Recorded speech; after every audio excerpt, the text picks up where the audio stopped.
The golden light of an unusually warm autumn afternoon in 1966 bathed the quiet streets of Nashville, Tennessee, casting long, dancing shadows of oak leaves across manicured lawns.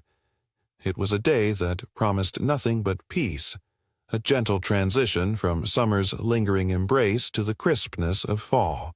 Yet, within the deceptive tranquility of that ordinary Tuesday, a shadow was poised to fall, one that would stretch for 50 years.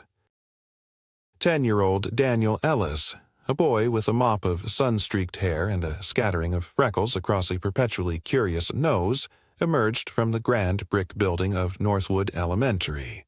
His faded canvas backpack, a familiar companion, filled with well-worn textbooks and a half-eaten apple, bounced lightly against his slim frame as he joined the stream of chattering children spilling onto the sidewalk. Daniel was known to his teachers as bright and eager, and to his neighbors as polite and exceptionally well-behaved. He wasn't the kind of boy who lingered in schoolyards, drawn more by the promise of adventure within the pages of a book or the quiet hum of a guitar string than the boisterous games of tag. His path home was a mere 5 blocks, a familiar route lined with picket fences and the scent of wood smoke, a journey he made countless times without a second thought. His mother, Eleanor, a schoolteacher herself, often remarked on Daniel's independence, a trait fostered by his father's profession. Thomas Ellis was a touring musician, his soulful country melodies taking him far from Nashville's quiet rhythm for weeks at a time, leaving Eleanor and Daniel to their routines. This particular afternoon, Daniel was in a hurry, a silent, almost electric excitement thrumming beneath his skin. He envisioned himself curled in his favorite armchair, lost in the tales of swashbuckling pirates, or perhaps, with a sudden burst of inspiration, attempting to coax a new tune from the old acoustic guitar his father had left behind. Nothing about the scene.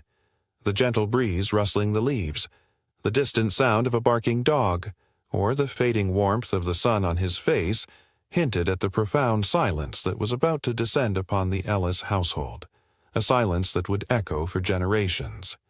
He simply walked away from the school, his books nestled securely in his bag, and was never seen on those familiar streets again. The gentle autumn evening deepened, painting the Nashville sky in hues of lavender and rose, yet a growing unease began to curdle in Eleanor Ellis's stomach. Her internal clock, finely tuned to the rhythms of her son's daily life, screamed that something was amiss. Daniel was rarely late, a creature of habit who valued punctuality, a trait instilled by years of watching his musician father meticulously prepare for shows. He wasn't one to linger in neighborhood yards or get sidetracked by idle play. Normally, by 4:30, he would be home, his backpack dropped by the door, a book already open in his lap or his small fingers already fumbling with the guitar strings. But the clock on the kitchen wall now read 5:05, then 10, then a quarter past, each tick amplifying the silent dread. Eleanor, a woman usually composed and rational, felt a tremor of panic begin to ripple beneath her calm exterior.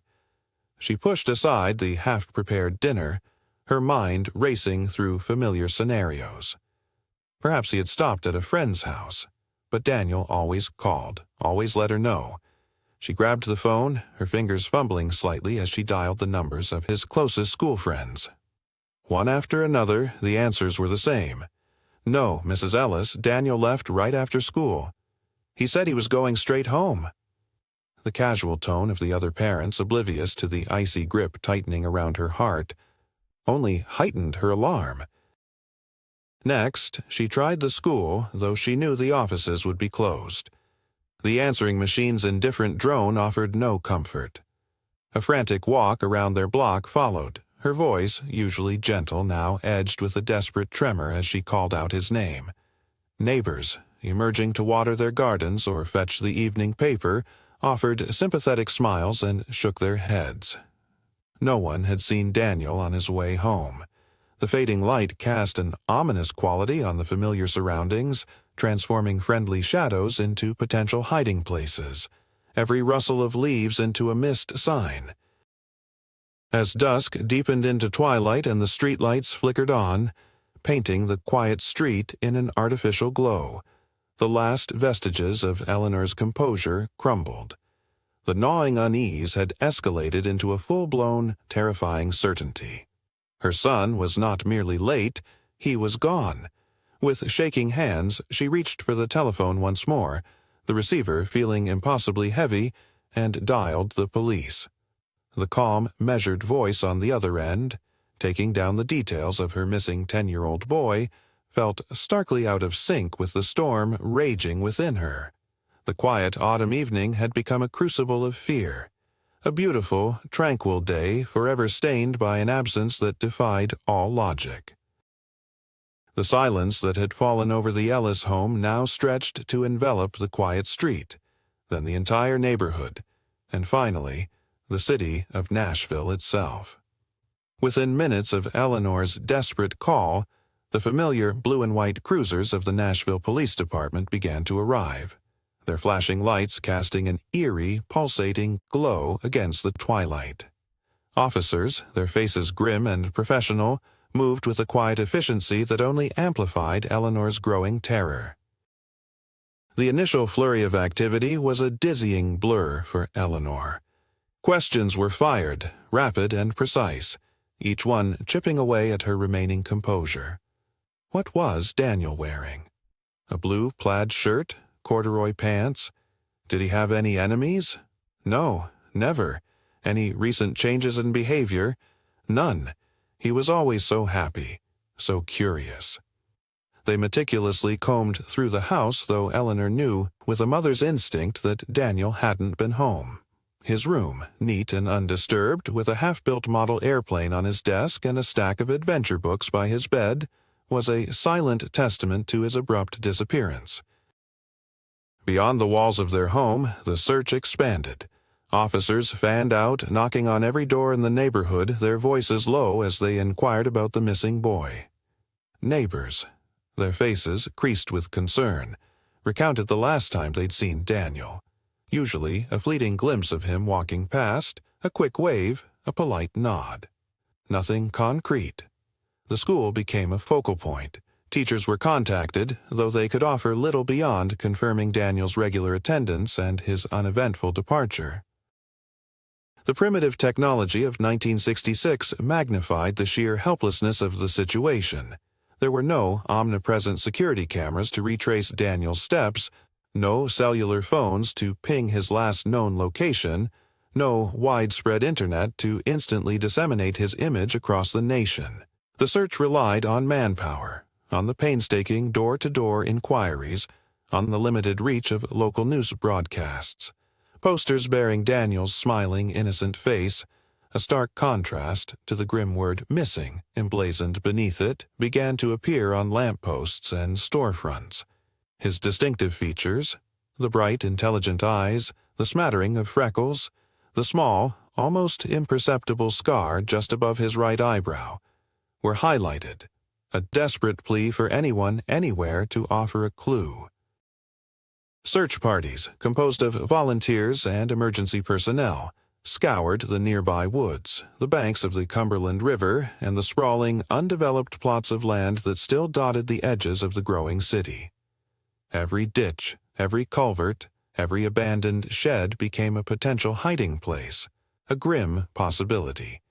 The air hummed with unspoken fears, the dread that clung to every failed lead.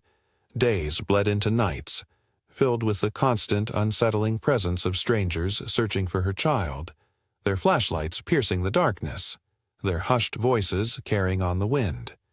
Yet, for all their efforts, for all the desperation and the mounting prayers, Daniel Ellis had vanished as completely as if the very air had swallowed him whole, leaving behind only the chilling void of his absence.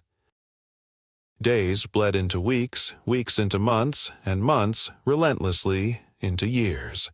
The vibrant autumn of 1966 faded into a bleak winter, then a hesitant spring, and finally a summer that brought no warmth to the Ellis home. The initial surge of public sympathy and the intensive police efforts slowly, inevitably, waned. The search parties, once robust and determined, dwindled to a few tireless volunteers, their hope eroding with each fruitless sweep of the surrounding countryside. The posters, once stark and urgent, became weather-beaten and faded, their message losing its sharp edge under the relentless sun and rain, until they were eventually torn down or covered by newer notices. For Eleanor, time lost all meaning beyond the terrifying demarcation of Daniel's absence. Her vibrant, organized world had collapsed into a chaotic landscape of grief. Thomas, Daniel's father, returned from his tours, his guitar silent, his usual cheerful demeanor replaced by a hollow-eyed despair that mirrored Eleanor's own. The melodies that once filled their home, symbols of his profession and their shared joy, were extinguished. His career, once promising, stalled. The music that had been his life now felt like a cruel mockery, a reminder of the future they had envisioned for Daniel, perhaps even playing alongside his father. The police files on Daniel's disappearance grew thicker, filled with meticulously recorded dead ends, unverified sightings, and the heartbreaking testimonies of a family shattered. Leads emerged occasionally. A child resembling Daniel seen miles away, a vague tip from a transient, each one igniting a fleeting, agonizing spark of hope before being extinguished by the cold light of reality. Each time the phone rang, Eleanor's heart would leap, only to sink again as it proved to be a telemarketer or a well-meaning but ultimately unhelpful friend. The cold case designation was spoken quietly, an official recognition of a profound failure, a surrender to the unknown that felt like a betrayal to a mother's heart. The Ellis home became a mausoleum of unspoken questions. Daniel's room remained exactly as he had left it, a shrine to a vanished life. Dust settled on his books, toys, and the half-built model airplane, undisturbed, as if disturbing them might somehow sever the last fragile link to his memory. Eleanor would often sit in his room, breathing in the faint scent of boy and old paper, clinging to the phantom presence of her son. The community, while sympathetic, eventually moved on. Life, with its relentless demands, pushed Daniel's story into the background, a tragic local legend whispered occasionally, a cautionary tale for parents. But for Eleanor and Thomas, there was no moving on. Only the agonizing, ceaseless vigil, a desperate, silent prayer for an answer that the universe seemed unwilling to provide. The years piled up, heavy and empty, each one a testament to a mystery that seemed destined to remain unsolved, a wound that refused to heal.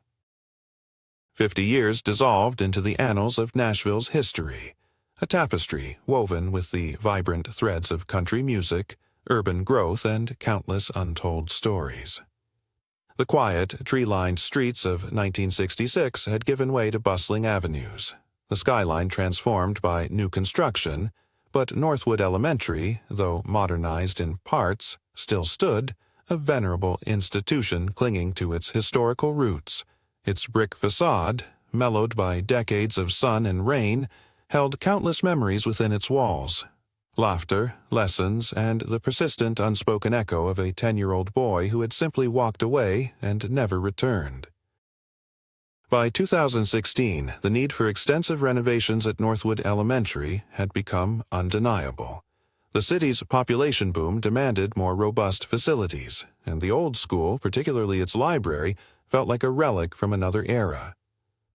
The library, a cavernous space with tall, imposing shelves and the lingering scent of aged paper, had remained largely untouched since its last significant update in the late 1950s. Its quiet corners and dim lighting, once charming, now seemed merely outdated, a bottleneck in the flow of modern education. The decision was made. A complete overhaul was necessary to bring it into the 21st century to make it brighter, more accessible, and equipped with the technology of a new generation. Construction crews, a small army of men in hard hats and dusty work boots, descended upon the school during the long summer break. The air, usually filled with the shouts of children, now hummed with the whine of power tools and the rhythmic thud of hammers. Walls were being torn down, old wiring ripped out and ancient fixtures dismantled. The library, in particular, was undergoing a radical transformation. Books were carefully packed away, shelves emptied, and the very structure of the room was being reevaluated for space and light. It was a dusty, noisy, relentless process, a necessary demolition before the creative act of rebuilding could begin. No one among the workers, busy with the task of demolition and renewal, had any inkling that beneath the layers of plaster and decades of dust, a piece of Nashville's unspoken past lay hidden, waiting for the perfect, unsuspecting moment to reveal itself. The past, like an old book, was about to be opened again, its forgotten pages finally turning. The air in the old Northwood Elementary Library, usually thick with the scent of aged paper and quiet contemplation, now hung heavy with dust, plaster, and the metallic tang of exposed pipes. Jack Riley, a seasoned construction foreman with calloused hands and a keen eye for the structural quirks of old buildings, wiped a bead of sweat from his brow. His team was methodically dismantling a section of the main wall, separating the library from what was once the school's old administrative wing, an area largely unused for decades, destined to become new classroom space. It was routine work, albeit physically demanding, and Jack was focused on the task at hand. Suddenly, the rhythmic thud of a crowbar against plaster was replaced by a sharp, unexpected crack. "Hold on, guys," yelled Mike, a younger worker, his voice laced with surprise. "There's something back here." Instead of hitting solid brick, Mike's crowbar had pierced through a thin, brittle layer of plaster, revealing an unexpected cavity. Jack, intrigued, approached the spot. It wasn't merely a hollow space. It was a carefully constructed, albeit small, alcove. It was an anomaly in the solid, predictable architecture of the building, clearly not part of the original blueprints. Someone, long ago, had deliberately walled off this section. With a shared sense of curiosity, the crew carefully widened the opening. The dim light from their headlamps pierced the darkness within the niche, revealing a small, forgotten relic. Tucked away in the claustrophobic space, coated in a thick layer of 50 years of dust and cobwebs, was a faded canvas backpack. It was small, clearly meant for a child, its once vibrant blue now a muted, almost ghostly shade. A collective gasp rippled through the small group of men. This wasn't merely an old backpack. It was positioned carefully, as if deliberately placed, not simply lost. Jack, feeling a prickle of unease, gently reached inside the cavity and carefully retrieved the artifact. The canvas felt surprisingly intact, though stiff with age. He turned it over, his eyes scanning for any identifying marks. And then he saw them, etched into the faded material, barely discernible but unmistakably there. 2 bold, interlocking letters meticulously embroidered, a child's attempt at ownership. D.E. A wave of chilling recognition washed over him. The missing boy, Daniel Ellis. The story, a local legend of despair, was well known, even among newer residents like Jack. For 50 years, the question of what happened to Daniel had hung heavy over Nashville. Now, an ordinary school renovation had unearthed a piece of that agonizing puzzle, hidden away in plain sight for half a century. A profound, almost sacred silence descended upon the construction site, broken only by the rapid beating of their own hearts. Without a word, Jack pulled out his phone and dialed the police. The dust-filled air of the old library suddenly felt charged with the weight of untold history. The small, forgotten canvas backpack bearing the faded initials D.E. became the focal point of a sudden, intense investigation. The Nashville police, accustomed to dealing with the mundane realities of modern crime, found themselves thrust into a chilling cold case, resurrected by the most unexpected of discoveries. The old library, once a quiet sanctuary for books, was now a carefully cordoned-off crime scene, humming with the hushed, methodical activity of forensic experts. Under the harsh glare of portable lamps, the backpack was carefully transported to the crime lab. Every fiber, every crease, every whisper of dust was meticulously examined, a silent interrogation of an object that had held its secrets for half a century. The initial findings confirmed what the eye already suspected. The backpack was indeed a child's, likely from the 1960s, its materials consistent with those used at the time. The very fabric seemed to breathe the air of a bygone era. With gloved hands, a forensic technician, her face a mask of detached professionalism, began to open the bag. The buckles, stiff with age, creaked protestingly. Inside, the contents were frozen in time, a snapshot of an ordinary school day. There were 2 well-worn textbooks, their covers faded but their titles still legible. A rudimentary arithmetic book and an introductory reader, common curriculum for a 4th grader. A few crumpled sheets of notebook paper, covered in neat, looping script, were tucked into a side pocket, perhaps homework or class notes. A small, tin lunchbox, its painted surface dulled and rusted, contained only the desiccated remnants of a sandwich and a single petrified apple, a silent testament to a forgotten meal. But it was a folded piece of paper, nestled carefully within the pages of a thick, hardcover copy of Treasure Island, Daniel's favorite adventure book according to his parents' old police file. That seized everyone's attention. It was a single sheet, torn from a spiral notebook, its edges brittle and yellowed. Unfurled with agonizing slowness, it revealed a message, written in a child's uncertain hand, yet surprisingly clear.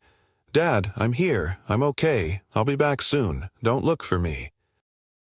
The simple, declarative sentences hit the seasoned investigators like a physical blow. The words, so innocent, so trusting, shattered every preconceived notion about Daniel's disappearance. For 50 years, the prevailing theories had leaned towards abduction, a tragic accident, or perhaps a runaway who never made it home.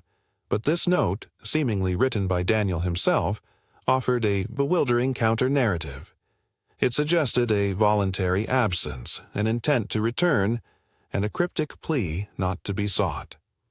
The quiet hum of the lab equipment seemed to amplify the profound silence that followed this astonishing discovery. The initial shock of finding the backpack had given way to a perplexing new layer of mystery. The question was no longer where Daniel had gone, but why he had written such a message and what, precisely, "I'm here," truly meant within the confines of an old school building. The answers, everyone knew, lay not just in the dusty corners of the past, but in the perplexing words on that single, fragile piece of paper. The news, initially a ripple within the police department, quickly surged into a tidal wave that washed over Nashville. The story of Daniel Ellis, a name whispered in hushed tones by the city's elders and a forgotten tragedy for its younger generation, suddenly exploded into the modern consciousness. Television news channels, usually filled with reports of traffic jams and local politics, led with the stunning development. Newspapers, both print and digital, splashed headlines across their front pages. 50-year mystery. Deepens. Missing boy's backpack. Found in school wall. And cryptic note reignites Nashville cold case. For many, the discovery of the backpack was a jarring reminder of a past they had tried to forget. Elderly residents, their memories long dimmed by the passage of time, found the details of that bleak autumn in 1966, rushing back with startling clarity. They recalled the desperate search parties, the distraught faces of Eleanor and Thomas Ellis, the pervasive sense of dread that had hung over the community. Conversations in coffee shops and grocery store aisles turned to the unsolved mystery, rekindling old theories and sparking new ones. Who would wall up a child's backpack? And what did that chilling note truly mean? The tragic reality was that Daniel's parents, Eleanor and Thomas, had passed away years ago, their lives marked by an enduring, agonizing uncertainty.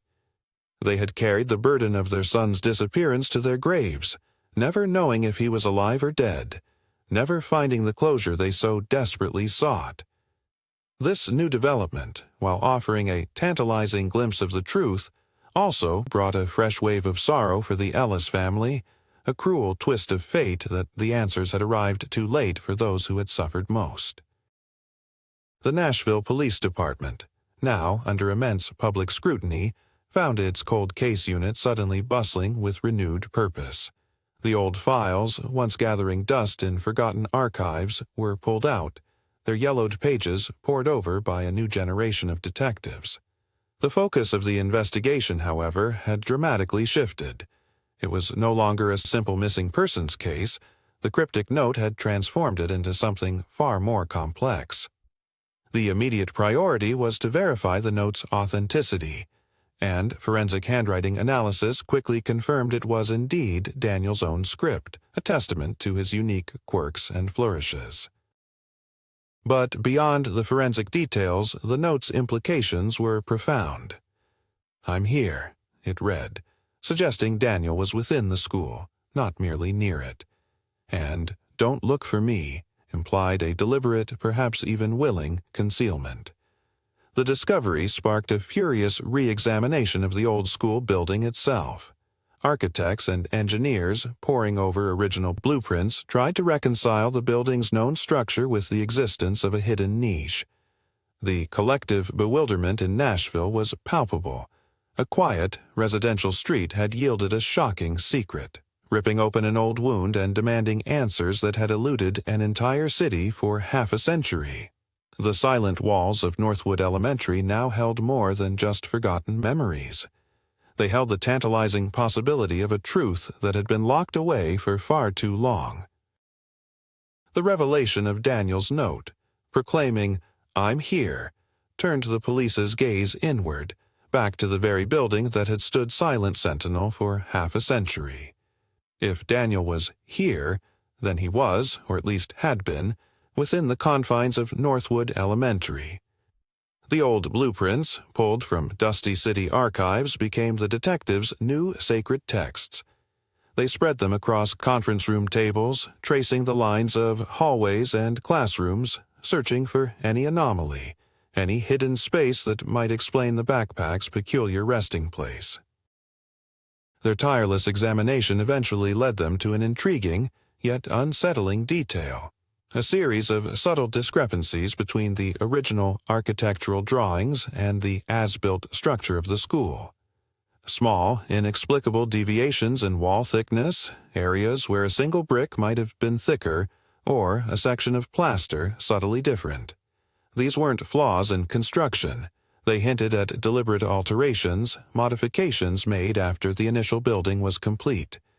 This immediately brought to mind an old, whispered legend among the school's long-serving staff, the eccentric librarian, Mr. Silas Clark. Silas Clark, who had served as Northwood's librarian from the late 1950s until shortly after Daniel's disappearance, was remembered as a man of peculiar habits. He was a quiet, unassuming figure, always impeccably dressed in tweed, with spectacles perched on his nose and a mind that seemed to wander far beyond the Dewey Decimal System. His passion, as whispered by former colleagues, wasn't just books, but also the intricate art of joinery and the construction of hidden spaces. He was known to dabble in woodworking, to tinker with old mechanisms, and to possess an almost childlike fascination with secret compartments and hidden nooks, often for the simple joy of discovery. He would sometimes talk about creating reading nooks that were almost entirely enclosed, or study cubbies that offered complete seclusion. While seemingly harmless, his eccentricities had taken on a darker hue in the wake of Daniel's disappearance. He had moved away from Nashville abruptly a few months after the tragedy, his departure sudden and unexplained, severing any connection with his past life in the city. This new lead, though circumstantial, resonated with a chilling plausibility. Could Mr. Clark's seemingly innocent hobby have inadvertently played a role in Daniel's disappearance? The theory began to take shape: a secret passage, a hidden room, a child's curiosity leading him into a space that was then, perhaps accidentally or even deliberately, sealed. The "don't look for me" on Daniel's note, initially so perplexing, now began to twist into a terrifying new interpretation. Was it a message of false reassurance, left by a boy who believed he would soon be found, or a plea from someone who knew he was trapped. The air in the police station was thick with a renewed sense of urgency. The forgotten, eccentric librarian, now a ghost from the past, had become the unlikely key to unlocking a 50-year-old nightmare. The search for Silas Clark or any trace of his life after 1966 began with a desperate intensity, a race against time to piece together a puzzle whose final, agonizing pieces were only just beginning to emerge from the shadows. The reopened case of Daniel Ellis quickly expanded beyond the dusty confines of Northwood Elementary, stretching back through the decades, seeking the faded footprints of Silas Clark. The first step was to locate any records of his life after leaving Nashville in 1966.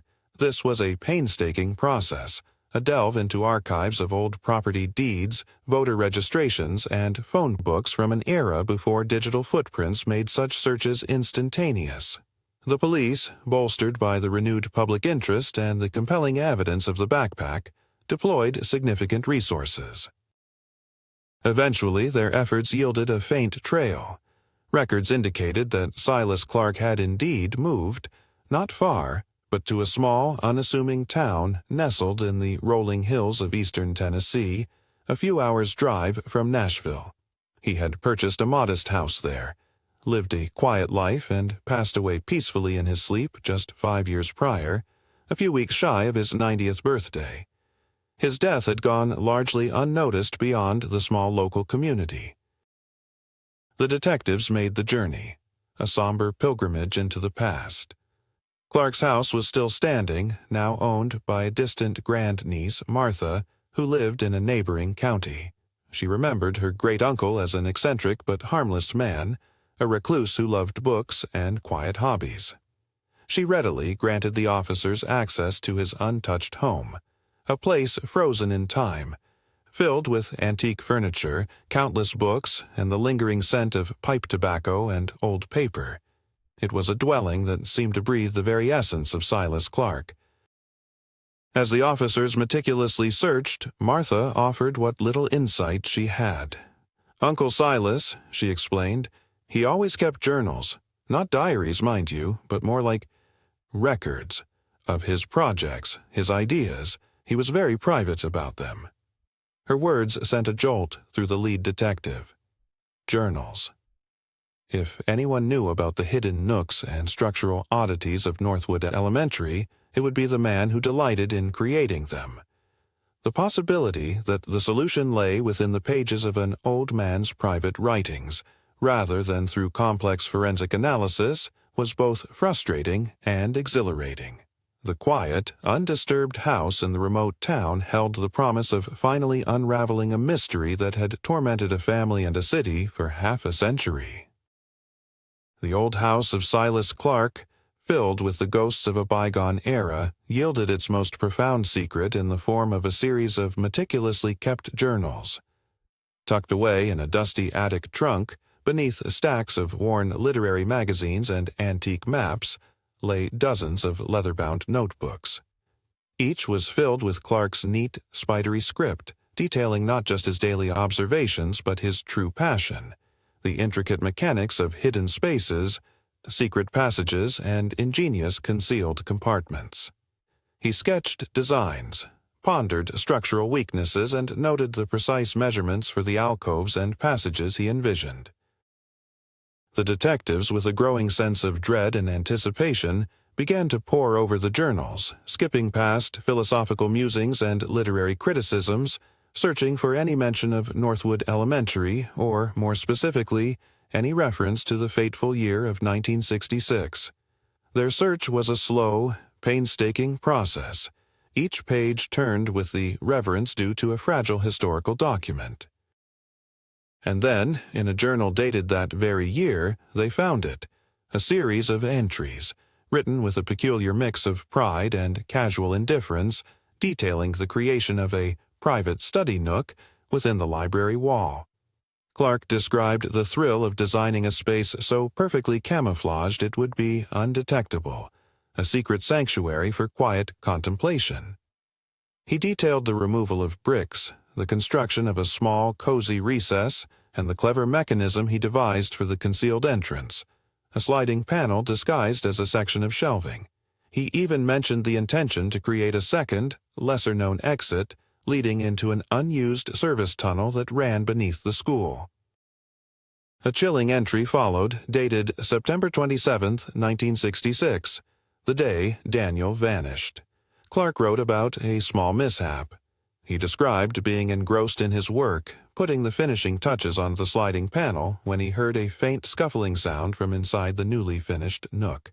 He had assumed it was merely dust settling, or perhaps a mouse. He then recorded his decision to fully seal the panel for the night, intending to admire his handiwork in the morning light. There was no malice, no indication of an understanding that a child was trapped within. Just the meticulous notes of an eccentric man, absorbed in his hobby, tragically unaware of the catastrophic consequences of his oversight. Later entries, weeks after Daniel's disappearance, showed growing agitation. Clark mentioned the police presence, the missing boy, the frantic searches. His handwriting became less precise, reflecting anxiety. He wrote of his fear of being implicated, of his secret hobby being misunderstood. He agonized over whether the mishap could be connected to the missing child, but convinced himself it was impossible, that the nook was empty. His fear, compounded by his reclusive nature and genuine belief that he hadn't harmed anyone, ultimately led him to seal the second, undiscovered exit into the service tunnel permanently and leave Nashville, retreating into a quiet life, haunted by a vague, undefined guilt. He had convinced himself that Daniel could not have been in there, could not have been trapped. His deliberate sealing of the second exit and his hasty departure were not acts of a killer, but of a deeply troubled, socially inept man consumed by fear and self-deception. The truth, finally revealed, was not a tale of malice, but of a catastrophic, heartbreaking confluence of a child's innocent curiosity and an old man's obsessive eccentricity. The truth unearthed from Silas Clark's journals was a heavy, somber one, devoid of malice but rich in tragic irony. Yet the journals contained another, far more startling revelation, one that would turn the tide of 50 years of sorrow into a wave of unimaginable joy. Beyond the detailed accounts of his hidden nooks and his terrified flight from Nashville, Clark's later entries, penned in the quiet solitude of his exile, revealed another secret. In a seemingly mundane entry from early 1967, Clark recounted a chance encounter. He had been visiting a small roadside diner a few towns over, grappling with the gnawing guilt of his secret, when he spotted a boy. A boy with bright, inquisitive eyes, a scattering of freckles, and a small, distinctive scar just above his right eyebrow. The boy was traveling with a vagabond musician, a kind-faced man with a well-worn guitar and a gentle demeanor. Clark, consumed by his own anxieties and perhaps subconsciously seeking absolution, had approached them, offering a meal. He learned that the boy, who introduced himself as Danny, had, as he vaguely understood it, simply decided to see the world with his new companion. Danny, remarkably, recounted how he had snuck out of an old-school building through a secret tunnel after being locked in, and how he had left a note for his parents. He spoke of wanting to avoid getting into trouble for exploring, and how the musician had promised him adventure. Clark, in his journal, wrote of his immense relief, a profound weight lifted from his soul. He had believed Daniel to be safe, not trapped. He noted his decision not to interfere, rationalizing that the boy seemed happy and that revealing his own involvement would only cause more trouble. He simply watched the boy and the musician go on their way, convinced he had witnessed Daniel's safe, if unconventional, departure. He never reported the encounter, retreating further into his reclusive life, believing he had stumbled upon a happy ending to a terrible misunderstanding. Armed with this astonishing new information, the Nashville police, now with a surge of adrenaline, pivoted their investigation once more. They cross-referenced Clark's description of the musician and the boy with historical records of touring country and folk acts from the late 1960s. The detail of the guitar, the vagabond nature, and the time period led them down a rabbit hole of musical history. And then a name emerged: Danny Rivers, a talented young guitarist who had joined a nascent country rock band in the early 1970s, eventually achieving moderate success before settling into a quiet life as a session musician and music teacher in rural Oregon. His biography, though sparse on early childhood details, matched the timeline of Daniel's disappearance and his subsequent supposed journey. A cold call was placed.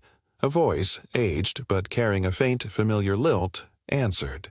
The detectives, with bated breath, recounted the incredible story, the discovery of the backpack, the note, the journals, and, finally, Silas Clark's last, unbelievable entry. There was a long, stunned silence on the other end of the line. Then a shaky voice, filled with an emotion that was a potent cocktail of disbelief, sorrow, and dawning hope, confirmed it. "My name is Daniel Ellis," he said, his voice barely a whisper. He remembered the hidden passage, the accidental lock-in, the note he had written, terrified of his parents' anger and the thrill of meeting a kind musician who had offered him an escape, an adventure that had inadvertently stretched for 50 years. He had truly believed his parents would not miss him, that his disappearance would be a momentary escapade, and he had simply never looked back, creating a new identity and a new life. The city of Nashville, having prepared itself for the grim finality of a cold case, was about to witness a miracle. The plane touching down at Nashville International Airport, 50 years after a 10-year-old boy vanished into thin air, was more than just a commercial flight. It was a vessel carrying a living miracle. Daniel Ellis, now a man in his 60s with silvering hair and the weathered hands of a lifelong musician, stepped onto the jet bridge, his heart pounding a rhythm he hadn't felt in decades. The city that stretched out before him, transformed by the passage of time, was both familiar and utterly alien. The sounds, the scents, the very air itself pulled him back to a childhood he had actively, perhaps even subconsciously, suppressed for half a century. His arrival, though kept as low-key as possible by the authorities, was not entirely private. News crews, alerted to the incredible development, discreetly filmed from a distance, respecting the raw emotion of the moment. Waiting for him were not his parents, whose lives had been consumed by the very mystery he embodied, but a handful of distant relatives, cousins he barely remembered, now elderly themselves, their eyes wide with a mixture of disbelief and profound relief. There were also a few of his childhood friends, now grandfathers, their faces etched with the lines of time, but their smiles radiating genuine warmth. In their faces, Daniel saw faint reflections of the world he had left behind. The initial hours were a blur of quiet embraces, choked-back tears, and hushed introductions. There were no grand pronouncements, no dramatic reunions, just the quiet, heavy weight of history unfolding. Daniel visited his parents' graves, a poignant, solitary moment where he finally laid to rest the unspoken guilt he had carried for so long, the boyish fear of punishment that had led him down an unintended path. He placed a hand on their cold headstones, a silent apology, a whispered testament to a life lived, a journey completed, a truth finally revealed. The following day, Daniel, accompanied by a police escort, revisited Northwood Elementary. The school, now a gleaming, modern facility, felt like a distant echo of the place he remembered. He walked the polished hallways, past the bright new classrooms, until he stood in the refurbished library. The spot where his backpack had been discovered was now marked by a small, tasteful plaque, a testament to the school's unique and astonishing history. He saw his old backpack, now carefully preserved under glass in a small exhibit, a tangible link to the boy he once was. The worn canvas, the faded initials, the innocent contents. It was all there, a silent witness to a life derailed and then, against all odds, reclaimed. The city of Nashville, having endured the long, agonizing silence of a missing child, now celebrated his return. It was a story that defied logic, a testament to the enduring power of hope and the unexpected ways in which truth can surface, even after half a century. The local news ran human interest stories, focusing on Daniel's incredible journey, his life as a musician, and his quiet resilience. There were no villains, no dark secrets, only the almost unbelievable tale of a curious boy, a forgotten secret passage, and a life that took an unforeseen turn. Daniel Ellis, once a symbol of an unsolved tragedy, became a living symbol of an impossible reunion. He didn't stay in Nashville, his new life and career still rooted in Oregon, but he found a measure of peace, a quiet resolution to the longest silence of his life. His name was cleared of any lingering suspicion, and the narrative of his disappearance, once shrouded in fear, was finally complete, culminating in a poignant, unexpected, and ultimately joyful return home.